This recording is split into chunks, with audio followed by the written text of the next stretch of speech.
Mais qu'est-ce que c'est que cette tour ?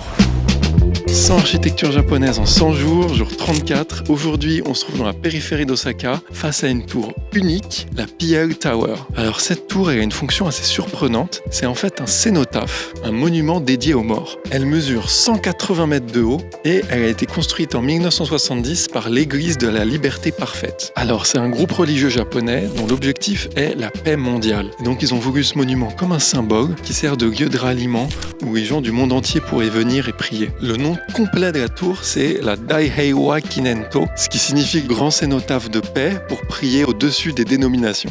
Oui, c'est un peu long. Alors on peut voir qu'il y a 2 étages. Celui tout en haut est réservé aux membres du groupe religieux, tandis que l'étage intermédiaire est un hôtel de prière ouvert à tout le monde. Alors l'église a mandaté l'entreprise d'architecture japonaise Nikken Seikei pour s'occuper du projet. Bon, il y a très peu de documents trouvables en ligne, mais d'après ce que j'ai vu, c'est une structure composite avec des treillis en acier et aussi du béton renforcé. Le tout est ensuite recouvert d'un mortier d'environ 8 cm d'épaisseur, ce qui permet de lui donner vraiment cet aspect sculptural, comme si c'était un bloc de pierre taillé directement. Un fait marquant aussi, c'est que ça a été fait la même année que l'Expo universelle d'Osaka 1970, donc c'est aussi une nouvelle vision d'un futur, un futur qui rassemble avec une architecture nouvelle. Cette tour, elle a vraiment été pensée comme un appel planétaire pour la paix. Ça pourrait être utile de nos jours. Et voilà, on se retrouve demain pour un autre bâtiment à Osaka.